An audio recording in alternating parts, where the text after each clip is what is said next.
सांब सदाशिव श्री स्वामी समर्थ। एकदा भगवान शिव आणि देवी पार्वती एका जंगलात बसले होते।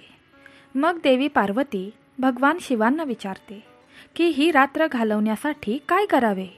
थंडी देखील खूप तीव्र आहे। देवी पार्वती म्हणते की आम्हाला अशी एक कथा सांगा जी आम्हाला ही रात्र घालवण्यास मदत करेल।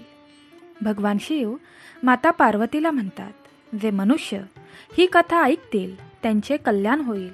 त्यांना या चालू क्षणापासूनच सुख समृद्धी धन्यता संपत्ती प्राप्त होईल। ही कथा तुझ्यासमोर येणे म्हणजे तुझे भाग्यच। त्यामुळे आजच्या दिवशी ही पवित्र कथा दुर्लक्ष करू नको। ही कथा शेवटपर्यंत न ऐकल्यास भगवंताचे मोठे आशीर्वाद गमावले जाऊ शकतात।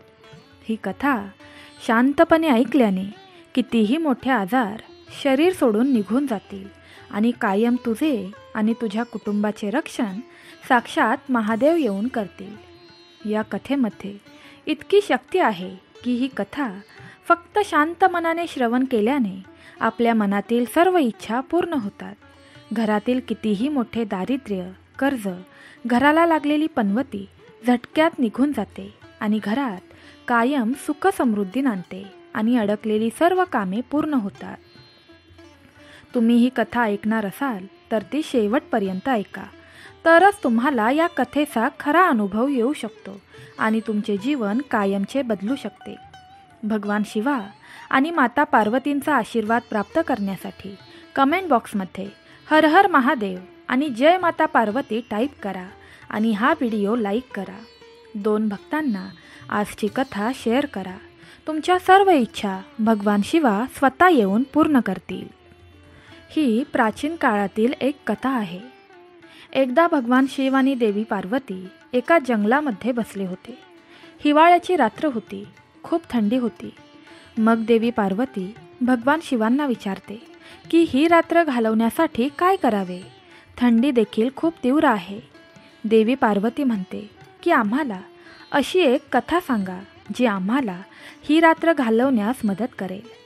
भगवान शिव त्यांच्या पत्नीचे ऐकल्यानंतर एक कथा सुरू करतात, जी तुम्ही काळजीपूर्वक ऐका। मी तुम्हाला एक अतिशय जीवनदायी आणि प्रेरणादायी कथा सांगणार आहे। ही कथा खूप काळजीपूर्वक ऐका आणि जो कोणी ही कथा शेवटपर्यंत ऐकेल ती समजून घेईल त्याला धन्यता मिळेल, त्याला संपत्ती आणि सौभाग्य मिळेल। आता भगवान शिव म्हणतात की ही कथा एका राजा आणि त्याच्या मुलींबद्दल आहे। ही खूप पूर्वीची कथा आहे। एक राजा होता ज्याला 7 मुली होत्या। सर्व 7 राजकन्या खूप सुंदर होत्या, परंतु वरची राजकन्या खूप सुंदर आणि बुद्धिमान होती। त्या राजकन्येचे नाव दुर्गा होते, जी तिच्या सर्व बहिणींमध्ये सर्वात बुद्धिमान होती। राजाची पहिली पत्नी मरण पावली होती। आईच्या मृत्यूच्या वेळी सर्व 7 मुली खूप लहान होत्या। त्यानंतर या 7 राजकन्यांचे संगोपन करण्याची जबाबदारी राजावर आली। राजाला त्याच्या मुलींवर खूप प्रेम होते। राजाने त्या सर्व राजकन्यांची खूप चांगली काळजी घेतली। त्याने त्यांना आई आणि वडील दोघांचेही प्रेम दिले। राजाची इच्छा होती की राजकन्यांना वाटू नये की त्यांना आई नाही। तो त्यांच्यासाठी वेगवेगळ्या प्रकारचे जेवण बनवून ठेवत असे आणि चांगल्या कपड्यांचीही व्यवस्था करत असे। तो त्यांच्या मुलींची चांगली काळजी घेण्याचा प्रयत्न करत असे। आता हळूहळू राजकन्या मोठ्या होऊ लागल्या आणि त्या त्यांच्या वडिलांसाठी राजासाठी जेवण बनवत असत। जेव्हा जेव्हा राजा आपल्या मंत्र्यांसह राजाच्या कामासाठी आपल्या राजधानीबाहेर जात असत, तेव्हा राजकन्या त्यांच्यासाठी जेवण बनवत असत आणि ते त्यांच्यासोबत प्रवासासाठी पाठवत असत। वेळ हळूहळू जात होता। त्या राज्यात राजाचा एक मुख्य सेवक होता जो वारला होता। तो त्याच्या मागे त्याची पत्नी आणि एक लहान मुलगी सोडून गेला होता। आता त्या दोघीही मुख्य सेवकाशिवाय या जगात एकट्या राहिल्या होत्या। राजकन्या जेव्हा जेवण बनवत असत तेव्हा राजाच्या 7 मुली त्यांच्या वडिलांसाठी जेवण बनवत असत। त्यावेळी मुख्य नोकराची पत्नी जी विधवा होती ती त्यांच्याकडे येत असे आणि त्या राजाच्या मुलींकडनं अग्नी मागत असे. राजाची धाकटी मुलगी दुर्गा हिला ती बाई अजिबात आवडत नसे. ती तिचा अपमान करत असे आणि म्हणायची की तू तुझ्या घरी जा आणि स्वतःची अग्नी पेटव. तू रोज आमच्याकडे अग्नी मागण्यासाठी का येतेस? पण याचा त्या बाईवर काहीही परिणाम झाला नाही. ती विद्वान बाई दररोज त्यांच्याकडे आग मागण्यासाठी येऊ लागली. धाकट्या राजकन्येने तिला कितीही थांबवण्याचा प्रयत्न केला तरी तिच्यावर त्याचा काहीही परिणाम झाला नाही. राजकुमारी दुर्गाच्या मोठ्या बहिणीने तिच्या धाकट्या बहिणीला शांत राहण्यास समजावण्याचा प्रयत्न केला. ती गरीब महिला विधवा आहे आणि जर आपण तिला थोडेसे लाकूड दिले आणि ती त्यापासून आग लावत असेल तर काय होणार आहे? तू नेहमीच त्या बाईशी भांडतेस आणि तिला खूप त्रास देतेस. यात त्या गरीब बाईचा काय दोष आहे? ती आमच्या घरी फक्त आपल्या चुलीतून थोडीशी आग घेण्यासाठी येते.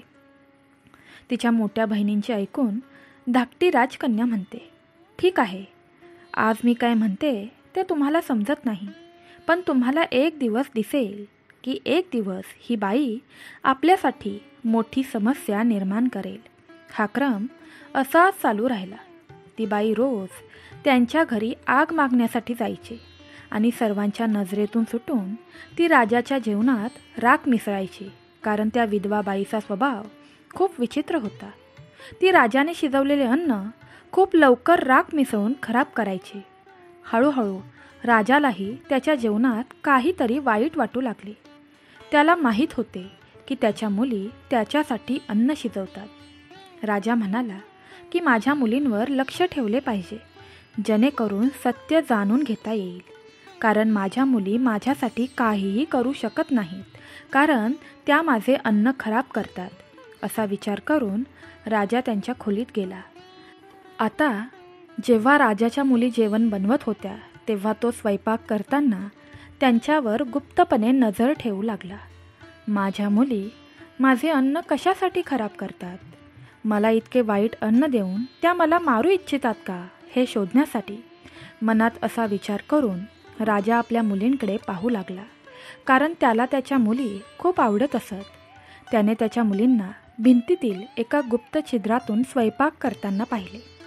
त्याला जाणून घ्यायचे होते की त्याच्या मुली अन्न कसे खराब करतात. त्याच्या 7ही मुली भात काळजीपूर्वक धुत होत्या आणि अतिशय स्वच्छतेने अन्न तयार करत होत्या. सर्व अन्न तयार होताच त्याने पाहिले की त्याच्या मुलींनी अन्न अतिशय काळजीपूर्वक आणि स्वच्छतेने चुलीपासून दूर ठेवले होते. यानंतर त्याने जे पाहिले ते पाहून राजा खूप आश्चर्यचकित झाला. राजाने पाहिले की सरदाराची विधवा त्याच्या घरी अग्नी घेण्यासाठी आली होती आणि तिने तिच्या घरी अन्न शिजवण्यासाठी अग्नी मागितला. तेव्हा दुर्गा तिच्यावर रागावली आणि तिला फटकारू लागली. दुर्गा तिला म्हणू लागली की जेव्हा पाहते तेव्हा तू अग्नी इथे मागण्यासाठी येतेस.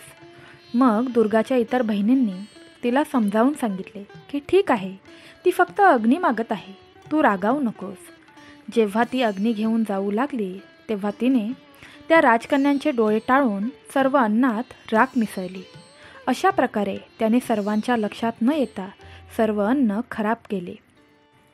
जेव्हा राजाने पाहिले की त्याच्या मुलींनी खूप स्वच्छ आणि सुंदर जेवण शिजवले आहे, परंतु लाकूड घेतल्यानंतर प्रधानाच्या पत्नीने जेवणात धूळ मिसळली आहे, तेव्हा राजा खूप रागावला आणि त्याच्या राजवाड्यात दरबार घेऊन बसला. त्याने ताबडतोब प्रधानाच्या पत्नीला पकडण्यासाठी आपली माणसे पाठवली आणि त्यांना सांगितले की प्रधानाच्या पत्नीला ताबडतोब त्याच्या समोर हजर करा. त्या विद्वान महिलेला राजाच्या दरबारात आणण्यात आले. राजाने तिला संपूर्ण घटनेबद्दल विचारले. तेव्हा ती विद्वान महिला म्हणाली, महाराज, कृपया मला माफ करा. मी एक खेळ खेळत होते आणि मला तुम्ही किती हुशार आणि बुद्धिमान आहात आणि तुम्ही ही समस्या कशी सोडवता हे पाहायचे होते. त्या महिलेने महाराजांचे कौतुक केले आणि म्हणाली, महाराज, तुम्ही खूप न्यायी आणि बुद्धिमान आहात. अशा प्रकारे त्या महिलेने राजाला तिच्या गोड बोलण्यात अडकवले अशा गोष्टी ऐकून राजा तिच्या बुद्धिमत्तेमुळे तिच्यावर खूप प्रसन्न झाला आणि तिच्यावर प्रभावित झाला. तिला शिक्षा करण्याऐवजी राजाने तिला राणी बनवण्याचा निर्णय घेतला आणि अशा प्रकारे तिच्याशी लग्न केले. आता प्रधानाची विधवा पत्नी लग्न करून राजवाड्यात आली. आता विधवेपासून ती राणी बनली. आता राजाच्या पहिल्या पत्नीपासून ही नवीन राणी जन्माला आली. ती 7 मुलींचा खूप द्वेष आणि तिरस्कार करू लागली. तिला वाटत होते की या 7 राजकन्यांनी कोणत्याही प्रकारे राजवाडा सोडावा. राजकन्यांना राजवाड्यातून बाहेर काढण्यासाठी तिने नवीन कट रचण्यास सुरुवात केली आणि ते कसे करायचे याचा विचार करू लागली. त्यांना कोणत्याही प्रकारे राजवाड्यातून हाकलून लावल्यानंतर राजाची सर्व संपत्ती आणि सर्व सुखसोयी फक्त तिच्यासाठीच राहतील. ती आणि तिची मुलगी आता राज्य करतील. तिला अशी इच्छा होती की तिच्या मुलीने राजवाड्यात राजकन्या म्हणून राहावे आणि तिच्या मुलीला अधिक आदर मिळावा. पण राजाला त्याच्या मुलींवर खूप प्रेम होते. त्याला त्याच्या मुलींबद्दल खूप करुणा आणि दया होती. राजा आपल्या मुलींना दुःखात अजिबात पाहू शकत नव्हता. दुसरीकडे राणी राजाच्या मुलींना प्रत्येक प्रकारे दुःखी करू इच्छित होती. ती त्यांना दिवसभर व्यस्त ठेवत असे. हळूहळू ती राजाच्या 7 मुलींना पुरेसे अन्नही देत नव्हती. ती त्यांना खूप कमी अन्न देत असे आणि हळूहळू ती त्यांच्या इतर गरजा आणि सुखसोयी कमी करत असे. अशा प्रकारे सर्व प्रकारचे दुःख 7 बहिणींवर कोसळले. उलट सरदाराची पत्नी जी आता राणी बनली होती म्हणून तिला आणि तिच्या धाकट्या मुलीला सर्व प्रकारच्या सुखसोयी देण्यात आल्या. त्या राजवाड्यात राजकन्यांप्रमाणे राहू लागल्या. राजवाड्यात राणीने तिच्या मुलीला राजकन्या म्हणून ठेवले आणि तिला राजकन्यासारखे जीवन जगण्यात प्रोत्साहित केले. राणीने तिच्या मुलीसाठी चांगले जेवण बनवले, तिला चांगले कपडे घातले आणि तिच्यासाठी चांगल्या गोष्टी गोळा केल्या. तिने राजाच्या पहिल्या पत्नीसोबत असलेल्या सर्व राजकन्यांना सर्व प्रकारच्या सुखसोयींपासून वंचित ठेवले. सर्व बहिणी खूप दुःखी आणि निराश राहिल्या. एके दिवशी खूप अस्वस्थ होऊन 7ही बहिणी राजवाड्यातून बाहेर पडल्या आणि त्यांच्या आईच्या कबरीकडे गेल्या आणि रडू लागल्या. तिथे जाऊन त्या त्यांच्या आईला अशा प्रकारे म्हणू लागल्या, आई, तुम्हाला तुमच्या असह्य मुली दिसत नाहीत का? आम्ही सर्व खूप दुःखी आहोत. आमची सावत्र आई आमच्यावर किती क्रूरता करत आहे. आम्ही भुकेने आणि तहानेने त्रस्त आहोत. आई, आता आम्ही काय करावे? हळूहळू हे त्यांचे नित्यक्रम बनले. दिवसा जेव्हा जेव्हा त्यांना दुःख यायचे तेव्हा तेव्हा त्या त्यांच्या आईच्या कबरीकडे जायच्या आणि रडत रडत त्या आईला आपले दुःख सांगायच्या. एके दिवशी जेव्हा ते सर्वजण त्यांच्या आईच्या कबरीवर बसून रडत होते तेव्हा त्यांनी त्यांच्या आईच्या कबरीवर एक अतिशय सुंदर डाळिंबाचे झाड उगवलेले पाहिले आणि तेव्हा त्या रडत होत्या आणि रडता रडताच ते झाड त्यांनी पाहिले होते. लवकरच ते झाड ताज्या, सुंदर आणि चवदार फळांनी भरणार होते. आता 7ही बहिणींनी त्यांची भूक भागवण्यासाठी त्या झाडाची फळे खायला सुरुवात केली. रोज जेव्हा त्यांची सावत्र आई त्यांना पुरेसे अन्न देत नव्हती तेव्हा त्या सर्व त्यांच्या आईच्या कबरीवर जाऊ लागल्या आणि त्यांची भूक भागवण्यासाठी डाळिंबाची फळे खाऊ लागल्या. नंतर सर्व बहिणींनी त्यांच्या सावत्र आईने दिलेले वाईट अन्न खाणे बंद केले आणि फक्त डाळिंबाची फळे खाऊन जगू लागल्या, कारण ते डाळिंबाचे झाड एक अद्भुत झाड होते. त्या झाडापासून जितकी जास्त फळे तोडली जातील, दुसऱ्या दिवशी अधिक पिकलेली आणि सुंदर चवदार फळे दिसतील, जी या सर्व बहिणींसाठी पुरेशी असतील. त्या 7 बहिणींची सावत्र आई आता विचार करू लागली की या 7ही अन्नही खात नाहीत आणि मी देखील या 7 बहिणींना काहीही खायला देत नाही. मी त्यांना खूप दुःखी करते आणि मी त्यांना दिवसभर इतके काम करायला लावते, तरीही त्या सर्व इतक्या सुंदर आणि निरोगी कशा दिसतात? त्यापैकी कोणीही आजारी दिसत नाही आणि त्यांचे सौंदर्यही सतत वाढत आहे. मी माझ्या मुलीला इतके चांगले पदार्थ खाऊ घालत असतानाही हे सर्व कसे घडते? तरीही ती त्यांच्यासमोर कुरूपच दिसते. अशा प्रकारे आता सर्व 7 राजकन्या त्यांच्या आईच्या कबरीवर जात असत, स्वादिष्ट पिकलेले डाळिंब फळे खात असत आणि त्यांच्या आईचे आभार मानत असत. जेव्हा त्यांच्या सावत्र आईला हे आता सहन होत नव्हते, तेव्हा तिने त्यामागील रहस्य जाणून घेण्याचा विचार केला आणि एके दिवशी त्यांच्या सावत्र आईने तिच्या मुलीला त्यांच्या मागे येण्यास सांगितले. जेव्हा राजाच्या 7 मुली त्यांची कामं संपवून बाहेर येऊ लागल्या, तेव्हा त्यांच्या सावत्र आईची मुलगी त्यांच्या मागे गेली आणि कबरीजवळ पोहोचली आणि पाहिले की सर्व 7 बहिणी पिकलेले डाळिंब फळे गोळा करत आहेत. आता दुर्गाने तिला पाहिले आणि तिला पाहून दुर्गाने तिच्या इतर बहिणींना म्हटले की तुम्ही सर्वजण काय पाहत आहात? ही मुलगी आपल्या सर्वांच्या मागे येत आहे. ती आपल्या सर्वांना पाहत आहे. चला आपण मिळून तिला येथून हाकलून लावूया. डाळिंबाची फळे लपूया, नाहीतर ती येथून तिच्या आईला जाऊन सर्व काही सांगेल आणि ती आपल्यासाठी मोठी समस्या निर्माण करू शकते. पण दुर्गाच्या इतर बहिणी म्हणाल्या, अगं दुर्गा, नाही, एवढी काळजी करू नकोस. ही मुलगी निर्दोष आहे. तिची आई आपल्याला त्रास देते, मग यात तिचा काय दोष आहे? असे म्हणत तिने तिला आपल्याजवळ बोलावले आणि तिला काही डाळिंब खायला दिले. आता ती मुलगी तिच्या घरी तिच्या आईला जाऊन म्हणते, आई, त्यांच्यापैकी कोणीही उपाशी राहत नाही. त्यांच्या आईच्या कबरीवर एक डाळिंबाचे झाड आहे. ते सर्वजण त्या झाडाचे डाळिंब खातात. त्या झाडाचे डाळिंब खूप चविष्ट असतात. हे आश्चर्यकारक आहे. मी माझ्या आयुष्यात आजपर्यंत इतकी गोड फळं कधीच खाल्ली नव्हती. तिच्या मुलीकडून असे ऐकून राणीला खूप राग आला आणि ती विचार करू लागली की मी त्यांना तिथली फळे खाण्यापासून कसे रोखू शकेन. दुसऱ्याच दिवशी तिने तिचा सर्व वेळ तिच्या खोलीत घालवला. राजा तिच्या खोलीत आला आणि राणीला विचारले की तुमच्या दुःखाचे कारण काय आहे? राणीने राजाला सांगितले की माझ्या डोक्यात खूप वेदना होत आहेत आणि असे दिसते की या वेदना माझा जीव घेतील. जर कोणी मला या वेदनेतून मुक्त करू शकत असेल तर ते तुमच्या पहिल्या पत्नीच्या कबरीवर असलेले ते सुंदर डाळिंबाचे झाड आहे. फक्त तेच डाळिंबाचे झाड माझे दुःख कमी करू शकते. राजाने विचारल्यावर ती म्हणाली की ते झाड उपटून टाका आणि त्याची मुळे, त्याचे खोड आणि त्याची पाने पाण्यात उकळवा आणि तो काढा तयार करा. मी ते केलेले पाणी प्यायले तर माझे डोके दुखणे बरे होईल. हा काढा माझ्यासाठी खूप उपयुक्त ठरेल. राणीचे म्हणणे मान्य करून राजाने ताबडतोब आपल्या नोकरांना त्याच्या पहिल्या पत्नीच्या कबरीवर पाठवले आणि त्यांना सांगितले की कबरीवरील डाळिंबाचे झाड, त्याचे खोड आणि त्यांच्या पानांसह त्यांच्याकडे आणा. नोकरांनी ताबडतोब राजाच्या आदेशाचे पालन केले आणि ते सुंदर डाळिंबाचे झाड त्याच्या मुळांसह उपटून त्यांच्यासमोर आणून ठेवले. राणीने सांगितल्याप्रमाणे राजाने नोकरांना ते झाड पाण्यात उकळून राणीसाठी औषध म्हणून तयार करायला लावले.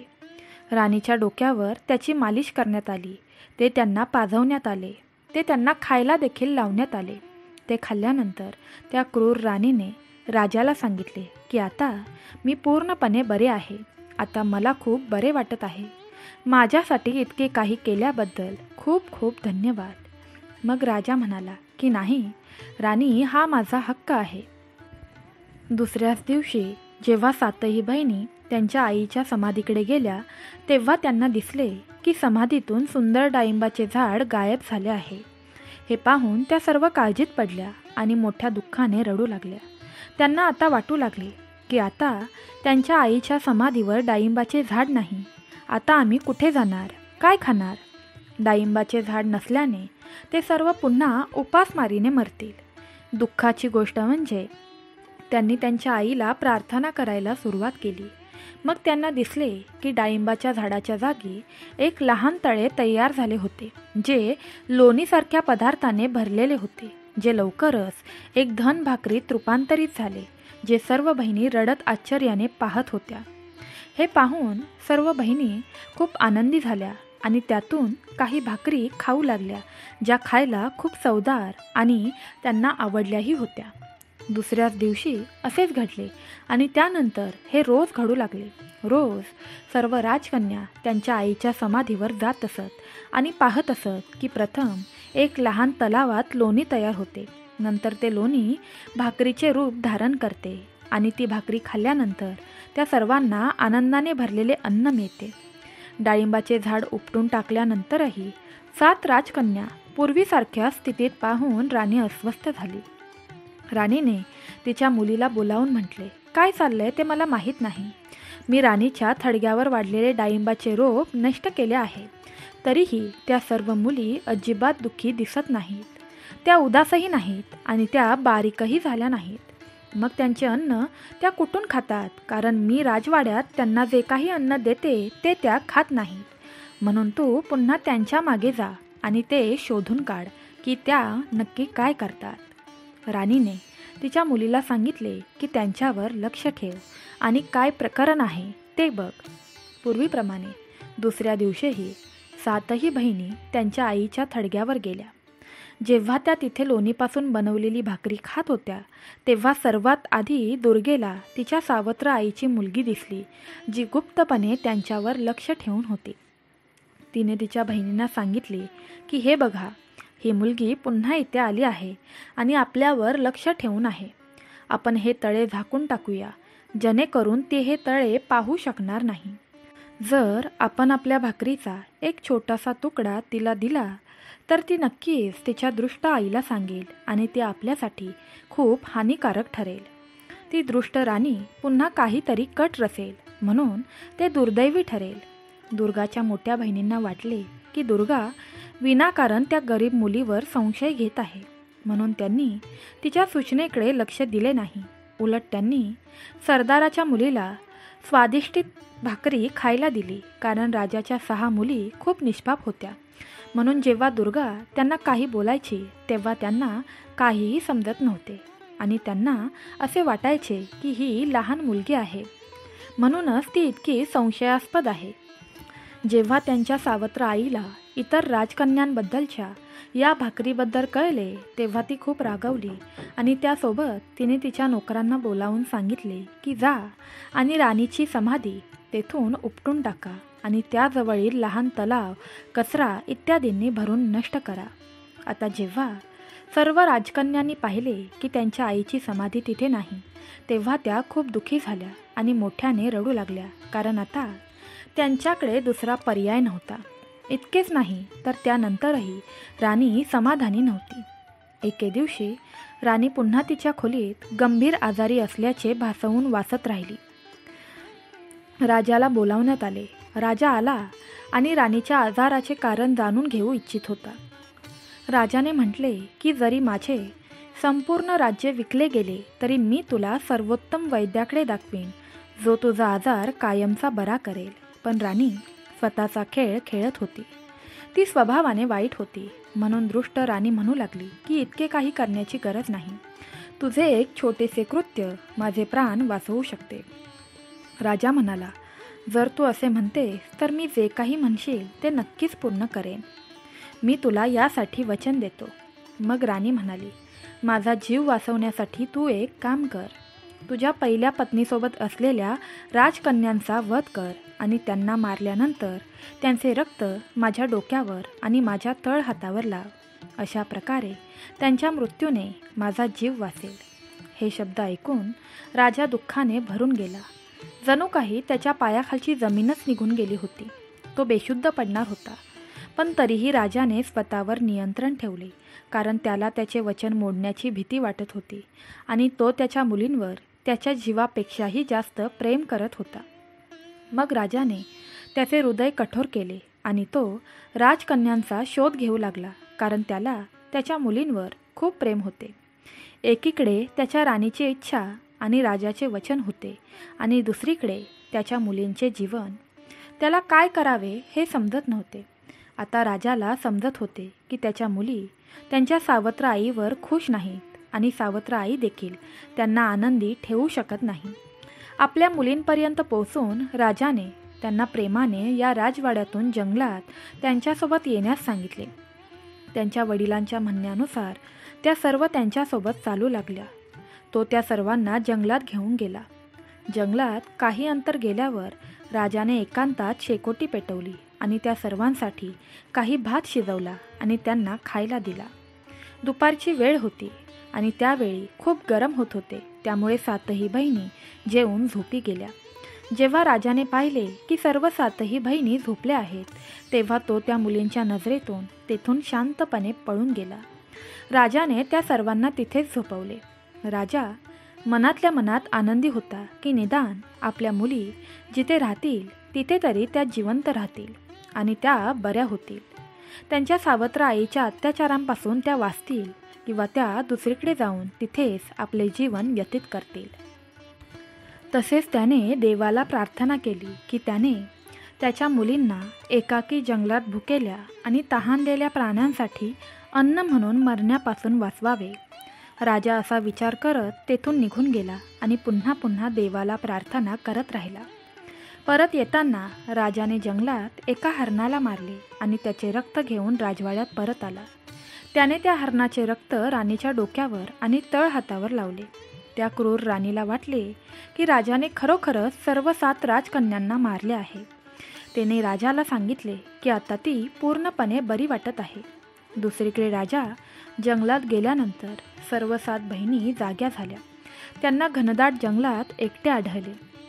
जेव्हा त्यांना त्यांच्या आजूबाजूला भयंकर जंगली प्राण्यांचे आवाज ऐकू आले, तेव्हा त्या भीतीने थरथर कापू लागल्या. त्यांचे संपूर्ण शरीर भीतीने थरथर कापू लागले, ज्यामुळे त्या सर्व रडू लागल्या आणि ओरडू लागल्या. तिथे स्वतःला एकटे पाहून त्यांनी त्यांच्या सर्व शक्तिनिशी वडिलांना हाक मारायला सुरुवात केली. त्यांना आशा होती की त्यांचा आवाज ऐकू येईल. हे ऐकून त्याचे वडील नक्कीच येतील, पण त्यांनी सर्वांनी हे करण्यात बराच वेळ घालवला, पण राजा आला नाही. त्यांना फक्त त्यांचे स्वतःचे आवाज ऐकू येत होते, याशिवाय दुसरे काहीही नव्हते. त्याच दिवशी शेजारच्या राज्यातील एक राजपुत्र शिकारीसाठी त्या जंगलात आला होता. जेव्हा ते त्यांच्या राज्यात जात होते, तेव्हा राजपुत्रांपैकी सर्वात धाकट्या राजपुत्राने त्यांच्या भावांना थांबवले आणि म्हणाला की भाऊ, कोणीतरी नक्कीच जंगलात अडकले आहे आणि आपण सर्वांनी त्यांना मदत करायला हवी. कदाचित ते कोणाला तरी हाक मारत असावेत. आता सर्वजण इथे थांबा. मला वाटते की कोणीतरी रडत आहे आणि कोणाला तरी हाक मारत आहे. तुम्हाला सर्वांचा हा आवाज ऐकू येत नाही का? चला, जिथून हा आवाज येत आहे त्या दिशेने जाऊया आणि तो कोण आहे ते शोधूया. अशा प्रकारे सर्वात धाकट्या राजपुत्राने त्याच्या 6 भावांना सांगितले आणि 7ही राजपुत्रांनी जंगल फाडताना त्यांच्या तलवारी त्याच दिशेने वळवल्या ज्या दिशेने रडण्याचा आवाज येत होता. थोड्याच वेळात ते 7 राजपुत्र जंगलात त्या ठिकाणी पोहोचले जिथे त्या 7 बहिणी शोक करत रडत होत्या. त्या सर्वजण खूप रडत होत्या. हे पाहून राजपुत्रांना दया आली. सर्वात मोठ्या राजपुत्राला खूप आश्चर्य वाटले आणि त्याने त्यांना खूप उत्सुकतेने विचारले की तुम्ही सर्वजण इथे कसे अडकलात आणि तुम्ही कोण आहात? राजकन्यांनी त्यांची संपूर्ण कहाणी 7 भावांना सांगितली. मग 7 राजपुत्रांनी ठरवले की देवाच्या कृपेने आपल्याला या 7 राजकन्या मिळाल्या आहेत. आपण त्यांना आपल्यासोबत आपल्या राज्यात घेऊन जावे आणि त्यांचे लग्न करून आपल्यासोबत ठेवावे. अशा प्रकारे सर्वात मोठ्या राजपुत्राने सर्वात मोठ्या राजकुमारीशी लग्न केले आणि दुसऱ्या राजकुमारीने दुसऱ्या राजकुमाराशी लग्न केले. अशा प्रकारे सर्व 7 राजपुत्रांचे लग्न झाले. सर्वात धाकट्या राजपुत्राने राजकुमारी दुर्गाशी लग्न केले, जी सर्वात बुद्धिमान आणि सुंदर होती. सर्व 7 राजपुत्रांनी 7 राजकन्यांशी लग्न केले. लग्न झाल्यानंतर सर्व राजपुत्र त्यांच्या राज्यात परतले. त्यांच्या परतीनंतर संपूर्ण राज्यातील लोकांमध्ये आनंदाची लाट पसरली. सुमारे 1 वर्षानंतर सर्वात धाकटी राजकुमारी असलेल्या दुर्गाने एका मुलाला जन्म दिला. कुटुंबातील सर्व लोक मुलगा झाल्यामुळे आनंदी होते. त्यांना वाटले की मुलाला एक वडील नाही तर 7 वडील आहेत आणि 7 माता आहेत. ते सर्वजण त्याला खूप प्रेम करायचे आणि सर्वांनी त्याला स्वतःच्या मुलासारखे वाढवले. अशा प्रकारे काळ हळूहळू जाऊ लागला. ते खूप आनंदी होते. अशा प्रकारे दुर्गाचा मुलगा 2 वर्षाचा झाला. एके दिवशी 7व्या राजकुमाराने त्याच्या भावांना सांगितले की त्याला शिकारीला जायचं आहे. त्याने त्याची पत्नी दुर्गालाही सांगितले की त्याला शिकारीला जायचे आहे. दुर्गा आणि त्याच्या भावांची परवानगी घेऊन तो शिकारीला गेला, पण बरेच दिवस उलटूनही तो परतला नाही. दिवस उलटले पण राजकुमार परतला नाही. तो कुठे गेला आणि का परतला नाही हे कोणालाही कळले नाही. जेव्हा त्यांचे पती म्हणू लागले की ते तिथे जाऊन त्याला शोधतील, तेव्हा राजकन्येला हे कळले. तेव्हा त्यांना खूप वाईट वाटले. त्याचे भाऊ म्हणू लागले की आम्ही जाऊन आमच्या भावाचा शोध घेतो. त्याचे काय झाले आहे, तो कुठे गेला आहे ते पाहतो. हळूहळू दिवस जात होते, पण त्याचे 7ही भाऊ परतले नाहीत. एके दिवशी दुर्गा तिच्या मुलाला झोपवत होती आणि सर्व बहिणी खालच्या खोलीत काम करत होत्या. त्यावेळी एक काळी कपडे घातलेला कोणीतरी व्यक्ती राजवाड्याच्या दारावर आला. तो स्वतःला साधू म्हणत होता आणि तो भिक्षा मागण्यासाठी आला होता. नोकरांनी सांगितले की तुम्ही भिक्षा मागण्यासाठी राजवाड्यात जाऊ शकत नाही. राजाचे सर्व पुत्र यावेळी बाहेर गेले आहेत. आम्हाला वाटते की ते सर्व मेले आहेत आणि त्यांच्या शिष्यांना तुमच्या भिक्षेचा त्रास होऊ शकतो, म्हणून तुम्ही आत जाऊ नये. द्वारपालाने त्याला थांबवण्याचा खूप प्रयत्न केला, पण तो माणूस म्हणाला की मी एक साधू आहे आणि साधूला जेवू घालण्यात आणि साधूला भिक्षा देण्यात काहीही गैर नाही. पण प्रत्यक्षात तो साधू नव्हता, तो मूषक नावाचा जादूगर होता. जादूगर मूषक अशाच प्रकारे राजवाड्यात प्रवेश करत होता आणि त्याने तिथे अनेक सुंदर गोष्टी पाहिल्या. शेवटी तो त्या खोलीत पोहोचला जिथे राजकुमारी दुर्गा तिच्या लहान मुलाला पाळण्यात झोपवत होती. तिला पाहून जादूगार मूषकला वाटले की त्याने त्याच्या आयुष्यात कधीही स्वर्गातील देवदूतासारखी इतकी सुंदर स्त्री पाहिली नव्हती. राजकुमारी दुर्गाला पाहून जादूगर मूषक खूप आनंदी झाला. तो तिच्यावर मोहित झाला आणि थेट तिच्याकडे गेला. तो दुर्गाला म्हणाला की मला तू आवडतेस आणि आता मला माझं संपूर्ण आयुष्य तुझ्यासोबत घालवायचं आहे. माझ्यासोबत तू माझ्या घरी चल, मला तुझ्याशी लग्न करायचं आहे. राजकुमारी दुर्गा तिच्या खोलीत एका अनोळखी व्यक्तीला पाहून आश्चर्यचकित झाली. शिवाय ती व्यक्ती त्याच्याशी लग्न करण्याबद्दल बोलत होती. राजकुमारी दुर्गा म्हणाली, मी विवाहित आहे, माझा नवरा आहे. मला भीती वाटते की तो मेला आहे, तरीही माझा हा लहान मुलगा आहे ज्याच्यासाठी मी नक्कीच इथे राहीन आणि त्याचे पालन पोषण घेईन. या जगात राहण्यासाठी माझ्या नवऱ्याशिवाय मला माझ्यासोबत असलेल्या माझ्या मुलाचा आधार हवा आहे. मी त्याला सोडून कुठेही जाणार नाही आणि मला इतर कोणाशीही लग्न करायचे नाही. आता त्या जादूगराने त्याला अनेक प्रलोभने दिली, पण राजकुमारी दुर्गा जादूगराच्या शब्दांना मान्य करत नव्हती आणि तिने म्हटले की ती त्याच्या वडिलांचा शोध घेईल. ती त्याच्या वडिलांना नक्कीच शोधेल. पण जादूगराला नाही ऐकण्याची सवय नव्हती. ही राजकुमारी माझ्याशी लग्न करण्यास तयार नाही याचा त्याला खूप राग आला. म्हणून त्याने त्या राजकुमारीला अनेक वेळा पटवून देण्याचा प्रयत्न केला, पण दुर्गा रागावली आणि तिने उंदराच्या जादूगराला तेथून हाकलवून लावले. जादूगार मूषक दुर्गेवर खूप रागवला आणि त्याच्या जादूच्या बळावर त्याने दुर्गेला एका लहान काळ्या कुत्र्यात रूपांतरित केले. जादूगार मूषक म्हणाला की जर तू तुझ्या इच्छेने माझ्यासोबत येणार नाहीस तर माझ्या इच्छेने आणि माझ्या शक्तीने माझ्यासोबत येशील. तेव्हा जादूगराने राजकुमारी दुर्गेला कुत्र्यात रूपांतरित केले. तेव्हा ती कुत्र्यासारखी इकडे तिकडे धावू लागली. त्या बिचाऱ्या मुलीकडे तिच्या इतर बहिणींना तिच्यासोबत काय घडले आहे ते सांगण्याची कोणतीही शक्ती नव्हती. जादूगर मूषकच्या सांगण्यावरून ती असह्यपणे कुत्र्याच्या रूपात चालू लागली. जादूगार मूषक राजवाड्याच्या दारापाशी पोचताच द्वारपालांनी त्याला विचारले की तुला हा लहान कुत्रा कुठून मिळाला. तर जादूगराने उत्तर दिले की राजकन्यांनी मला हा कुत्रा भेट म्हणून दिला आहे. हे ऐकून द्वारपालांनी त्याला काहीही न विचारता राजवाड्याच्या दाराबाहेर जाऊ दिले. काही वेळाने दुर्गाच्या इतर 6 मोठ्या बहिणींना त्यांच्या पुतण्याचा रडण्याचा आवाज आला, म्हणून त्या त्याच्या खोलीत गेल्या. त्यांनी पाहिले की खोलीत कोणीही नाही. त्यांनी आजूबाजूला पाहिले, पण त्यांना दुर्गा कुठेही दिसली नाही. मग त्यांनी नोकरांना विचारले.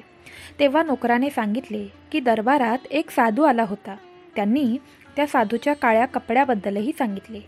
राजकन्यांना अंदाज होता की दुर्गेचे काहीतरी वाईट झाले आहे आणि ती कुठेतरी गेली आहे. तिच्या विरुद्ध काहीतरी कट रचला गेला असावा. आता हळूहळू वेळ निघून गेला.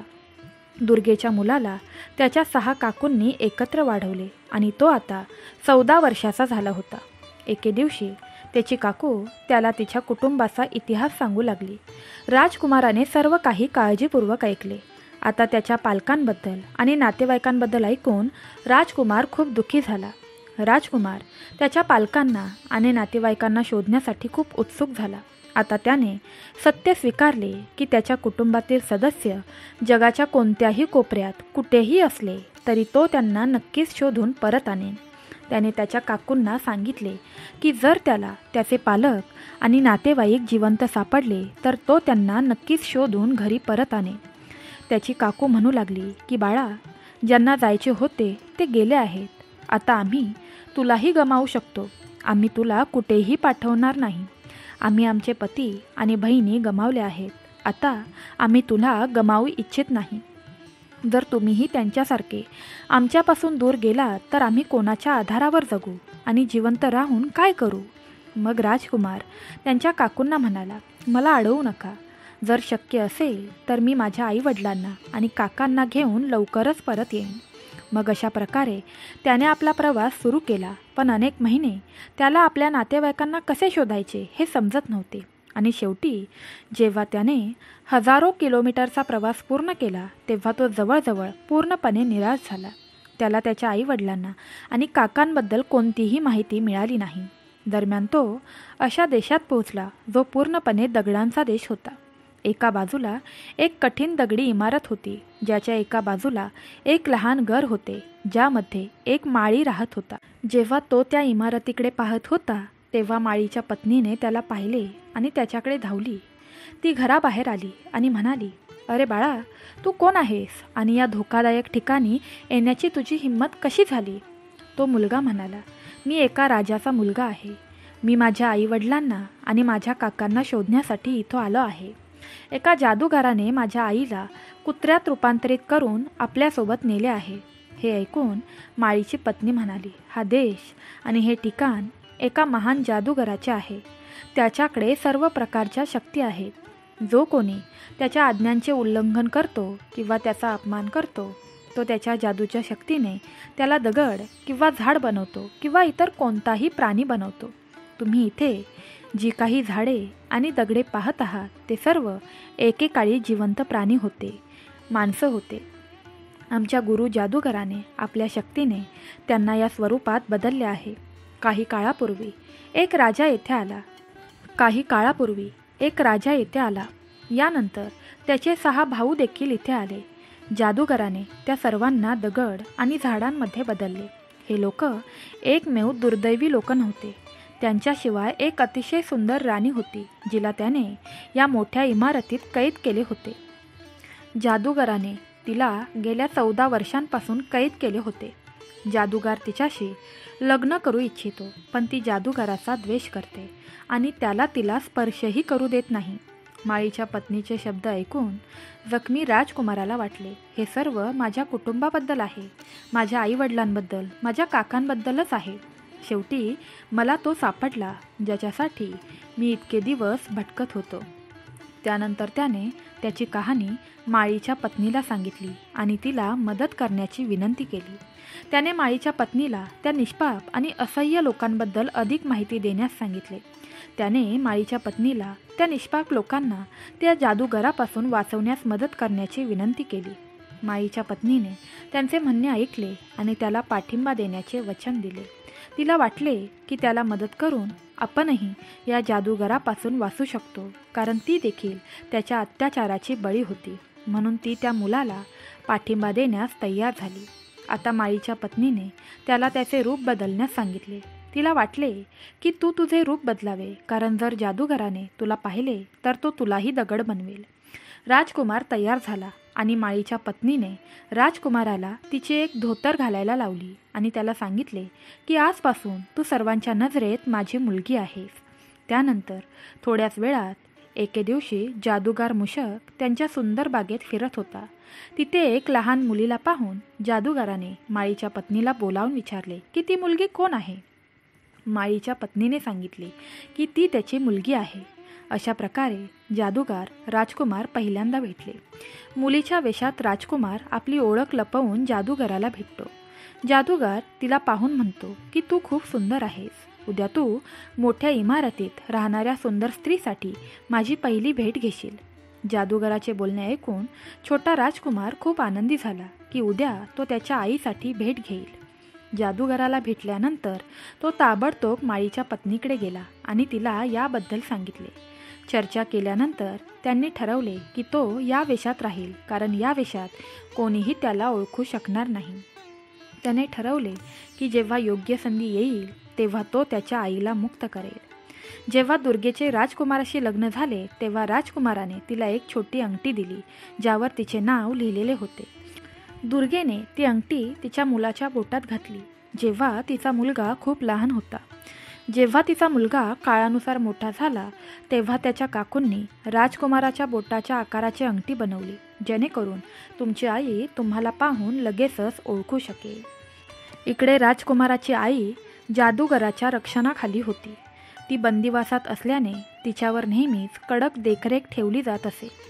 माळीची मुलगी असल्याने राजकुमाराला जादूगराच्या वतीने रोज त्याच्या आईच्या फुलांचा गुच्छ देण्याची संधी मिळाली होती.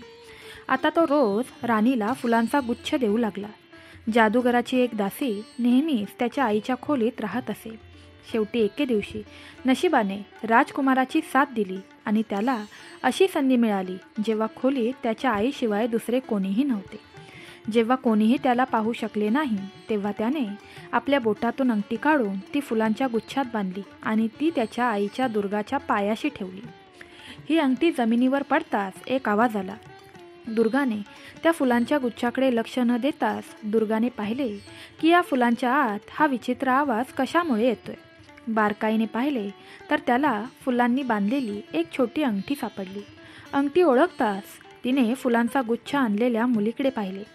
मुलीच्या वेशात असलेल्या राजकुमाराने तिला स्वतःबद्दल सर्व सांगितले. राजकुमाराने सर्व काही त्याच्या आईला सांगून टाकले. राजकुमाराने त्याच्या आईला सांगितले की खूप शोध घेतल्यानंतर त्याला ती सापडली आहे आणि तो तिला वाचवण्याचा प्रयत्न करत आहे. आपला जीव धोक्यात घालून तो त्याच्या पालकांना आणि आपल्या काकांना दृष्ट जादूगार मुश्कापासून मुक्त करेल. त्याच्या आईने त्याला सांगितले की या जादूगाराने गेल्या अनेक वर्षांपासून तिला कसे कैद केले आहे आणि त्याने या इमारतीचे सर्व दरवाजे देखील बंद ठेवले आहेत, कारण तो माझ्याशी लग्न करू इच्छितो. मी त्याच्याशी लग्न करण्यास नकार दिला. मुलगा म्हणाला, आई, तू इतक्या वर्षापासून या जादूगाराशी फक्त कठोरतेने आणि रागाने बोलली आहेस. तू जादूगाराला सांगतेस की माझ्या पतीसाठी मी इतके दिवस थांबली आहे. आता मी तुझ्याशी लग्न करण्यास तयार आहे असे तू त्याला सांगून टाक आणि हे सर्व तू त्याच्याशी प्रेमाने बोल. यानंतर आई आणि मुलगा दोघेही बसले आणि त्यांची योजना आखू लागले आणि ती अंमलात आणण्याचा विचार करू लागले. मुलगा म्हणू लागला, यानंतर तुम्ही त्याची शक्ती काय आहे आणि तो अमर का आहे आणि त्याला का मारले जाऊ शकत नाही आणि कशा प्रकारे काय केल्यावर त्याला मारले जाऊ शकते हे तुला शोधून काढावे लागेल, ते देखील प्रेमाने. आता तू त्याच्याशी रागाने नाही तर प्रेमाने सर्व काही बोलून घे. दुर्गाने तिच्या मुलाच्या सल्ल्याचे पालन करण्याचा निर्णय घेतला आणि दुसऱ्या दिवशी जादूगार मुशकला त्याच्या मुलाने सुचवलेल्या पद्धतीने संदेश पाठवला. हे ऐकून जादूगार मुशकला खूप आनंद झाला आणि तो लवकरात लवकर लग्नाची मागणी करू लागला. त्यानंतर जादूगार मुशकने दुर्गाला राजवाड्यात येण्याची विनंती केली, परंतु दुर्गेने अगदी प्रेमाने त्याला सांगितले की त्याच्याशी लग्न करण्यापूर्वी मला तुमच्यासोबत अधिक वेळ घालवायचा आहे, जेणेकरून ते एकमेकांशी परिचित होऊ शकतील. आत्तापर्यंत शत्रुत्व होतं, पण आता मला तुमच्याशी मैत्री करायची आहे, ज्यामुळे आपले नाते अधिक घट्ट होईल. आणि जादूगाराने देखील तिच्या प्रेमळ बोलण्यावर विश्वास ठेवला. यानंतर दुर्गाने प्रेमाने जादूगराला विचारले, तू पूर्णपणे अमर आहेस का? तुला कधीही मरण येणार नाही का? तू मानवजातीला जाणू शकतोस का? तू एक महान जादूगार आहेस का? मग जादूगार म्हणाला, तू हे सर्व का विचारत आहेस? मग राणीने उत्तर दिले, लग्न करण्यापूर्वी, तुझी पत्नी होण्यापूर्वी मला तुझ्याबद्दल सर्व काही जाणून घ्यायचे आहे. जर तुझ्यावर कोणतेही संकट आले तर मी ते कसे नियंत्रित करू? मी माझा पहिला पती गमावला आहे, पण आता मला तुझ्याशी लग्न करायचे आहे आणि मला तुला गमवायचे नाही. मी जर तुला गमावले तर मी कोणाच्या आधारावर जगेन? मग जादूगार म्हणाला, हे खरे आहे, मी दुसऱ्यांसारखा नाही. येथून अनेक मैल अंतरावर एक घनदाट जंगल आहे. त्या घनदाट जंगलाच्या मध्यभागी एका मोठ्या झाडाखाली एक लहान पिंजरा आहे, ज्यामध्ये एक हिरवा पोपट राहतो. माझे जीवन त्या पोपटाच्या जीवनावर अवलंबून आहे. तो पोपट मेला तरच मी मरेन. तथापि जादूगार म्हणाला, हे काम अशक्य आहे. पोपटाला कोणत्याही प्रकारे इजा करता येणार नाही. तो पोपट सुरक्षित ठेवण्यासाठी मी तिथे अनेक लोकांना नियुक्त केले आहे. त्या ठिकाणी जो कोणी दिसेल त्याला ताबडतोब मारले जाईल. दुर्गेने त्या दृष्ट जादूगाराशी बोलणे चालू ठेवले. तिने त्या सर्व गोष्टी आपल्या मुलाला सांगितल्या, परंतु तिच्या मुलाचा जीव धोक्यात पाहून राणीने त्याला तो पोपट मिळवण्याचा विचार विसरून जाण्यास सांगितले. जादूगाराच्या भीतीमुळे दुर्गेला तिच्या मुलाला तिथे जाण्यापासून रोखावे लागले. आईची भीती समजून घेऊनही राजकुमाराने उत्तर दिले, आई, जोपर्यंत मी तो पोपट पकडत नाही तोपर्यंत माझे वडील आणि माझे काका त्या दृष्ट जादूगाराच्या कैदेतून मुक्त होऊ शकत नाही. घाबरू नकोस, मी लवकरच परत येईन. दरम्यान तू जादूगाराशी छान बोलून हसावे.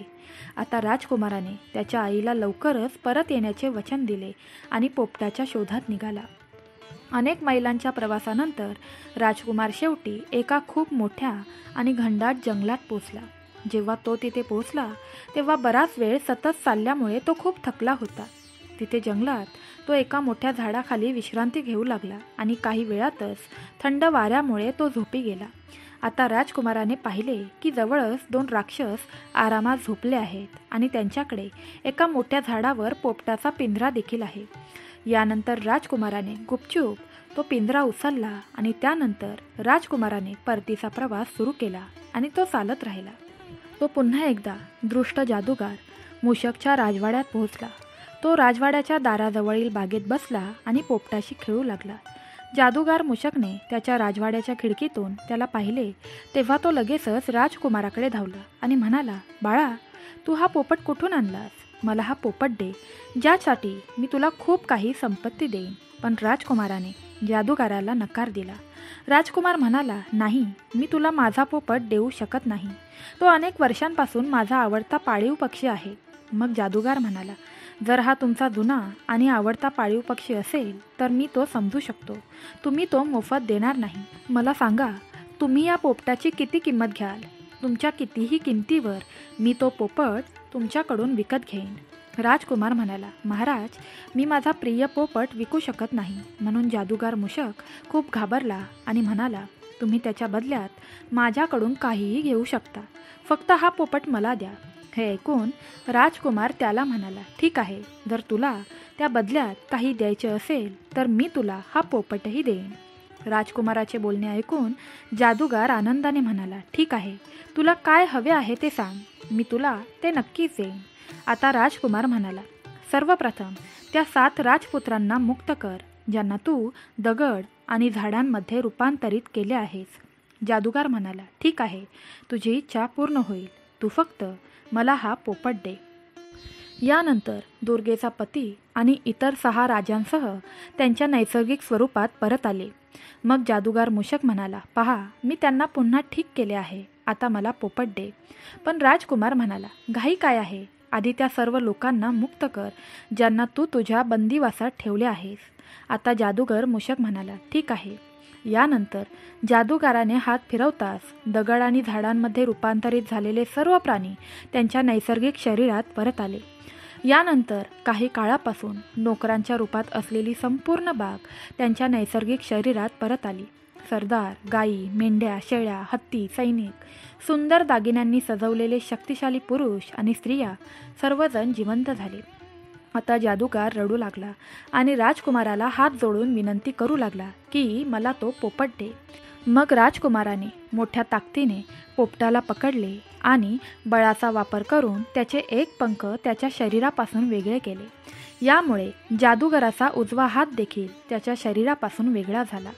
मग जादूगार मूषकाने त्याचा डावा हात आधी ठेवला आणि राजकुमाराला पोपट देण्यास सांगितले. त्यानंतर राजकुमाराने पोपटाचा डावा पंख त्याच्या शरीरापासून तोडला आणि राजकुमाराकडे फेकला, ज्यामुळे जादूगराचा डावा हातही त्याच्या शरीरापासून तुटला आणि खाली पडला. यानंतरही तो त्याचा पोपट त्याला देण्यासाठी ओरडत राहिला. आता जादूगार गुडघे टेकला. मग राजकुमाराने पोपटाला ठार मारले. आता तो जादूगार मूषक मेला होता. तो मरताच तो पोपट देखील जादूगार मूषकच्या तावडीतून सुटला आणि तो पुन्हा जिवंत झाला आणि उडू लागला. आता सर्व लोकांनी मिळून त्या जादूगाराचे अंतिम संस्कार केले. यानंतर राजकुमाराच्या वडिलांनी त्याची पत्नी दुर्गा हिला मोठ्या इमारतीतून मुक्त केले आणि अशा प्रकारे राजकुमार आपल्या सर्व नातेवाईकांसह आपल्या देशात निघून गेला. इतर सर्व लोकही आपापल्या घरी गेले. अशा प्रकारे राजकुमाराने त्याचे पालक आणि त्याचे काका यांना त्या दृष्ट जादूगाराच्या कैदेतून मुक्त केले. आता त्या सर्वजण आनंदी जीवन जगू लागल्या. सर्वांची वाट पाहत असलेल्या त्याच्या मावश्या देखील त्यांच्या पतींना पाहून खूप आनंदी झाल्या आणि आनंदाने त्यांचे जीवन जगू लागल्या. आता 7ही राण्यांनी त्यांच्या राजांना सांगितले की त्यांच्या सावत्र आईने त्यांचा कसा अपमान केला होता आणि तिने त्यांचे आयुष्य उद्ध्वस्त करण्याचा सर्वतोपरी प्रयत्न केला होता. आता सर्व राजे म्हणाले की चला राण्यांनो, आपण सर्वजण तुमच्या वडिलांच्या घरी जाऊया. ते सर्वजण त्या राज्यात गेले आणि जेव्हा राजाला कळले की त्याच्या सर्व 7ही मुली त्यांच्या पतींसह येथे येत आहेत, तेव्हा तो खूप आनंदी झाला आणि जेव्हा तो त्यांना भेटला तेव्हा तो आपले अश्रू रोखू शकला नाही आणि मोठ्याने रडू लागला आणि म्हणाला की मुलींनो, मला माफ करा. मी तुम्हा सर्वांना खूप प्रेम करतो, पण मी काय करू शकतो. मी देखील असह्य होतो, म्हणूनच मी तुम्हाला जंगलात सोडले. मी तिचे ऐकायला नको होते, पण मी तिच्या बोलण्यात कसे अडकलो आणि तुम्हा सर्वांना जंगलात कसे सोडले हे मला माहीत नाही. कृपया यासाठी मला माफ करा. मग राजकन्या म्हणाल्या की नाही बाबा, काहीच फरक पडत नाही. आम्ही खूप आनंदी आहोत. नियतीचा नियम असा आहे की कोणीही त्याच्या कर्माच्या परिणामांपासून वाचू शकत नाही. आपणही काही वाईट कृत्ये केली असतील ज्यामुळे आपल्याला हे सर्व सहन करावे लागले आणि नियतीचा नियमही पहा. जर तुम्ही आम्हाला जंगलात सोडले नसते तर आम्ही राजांना कसे भेटलो असतो. आता राजा त्याच्या मुलींना भेटल्यानंतर खूप आनंदी झाला आणि म्हणाला की बेटा, तुमच्या सावत्र आईने तुमच्याशी अन्याय केला होता. ज्या दिवशी मी तुम्हाला जंगलात सोडून आलो होतो त्याच रात्री तुमच्या सावत्र आईचे काय झाले हे मला माहीत नाही, पण ती तिथे जळून पडली होती आणि तिथेच तिचा मृत्यू झाला होता. तिचे वाईट कृत्य देखील तिला उघड झाली होती. मी पुन्हा तुम्हा सर्वांना शोधण्याचा खूप प्रयत्न केला, पण मला तुम्ही कुठेही सापडला नाहीत. मग राजा त्याच्या 7 राजकन्यांना मिठी मारतो आणि खूप आनंदी होतो. मग भगवान शिवा माता पार्वतीला म्हणतात की कोणीही कधीही कोणाचीही फसवणूक करू नये आणि कोणत्याही गोष्टीचा अभिमान बाळगू नये आणि कधीही कुणाला त्रास देऊ नये. आता शिवजी माता पार्वतीला म्हणतात की पहा पार्वती, कोणीही त्यांच्या कर्माच्या परिणामांपासून वाचू शकत नाही आणि आपण नेहमीच आपल्या बुद्धिमत्तेने काम केले पाहिजे आणि कधीही कुणालाही घाबरू नये आणि प्रतिकूल परिस्थितीत सर्वांना साथ दिली पाहिजे आणि कधीही कुणालाही त्रास देऊ नये आणि प्रेमाने सर्वांसोबत एकरूपतेने राहावे. तर मित्रांनो, आजची कथा इथेच संपत आहे. तुम्हाला ही कथा कशी वाटली ते आम्हाला कमेंटमध्ये सांगा आणि जर तुमच्या मनात काही प्रश्न असतील किंवा तुम्हाला नवीन विषयावर व्हिडिओ हवा असेल तर तुम्ही आम्हाला नक्कीच कमेंट करून सांगू शकता. तसेच आजचा व्हिडिओ तुम्हाला कसा वाटला हे नक्की आम्हाला कमेंट करून सांगा. तुम्ही जर आपल्या चॅनलवर नवीन असाल तर आपल्या चॅनलला सबस्क्राईब करा. कमेंट बॉक्समध्ये भगवान शिवाचा आणि स्वामी समर्थ आईचा जयघोष करायला विसरू नका. सर्वांनी तुमची काळजी घ्या. श्री स्वामी समर्थ. जय जय स्वामी समर्थ. सांब सदाशिव. जय माता पार्वती.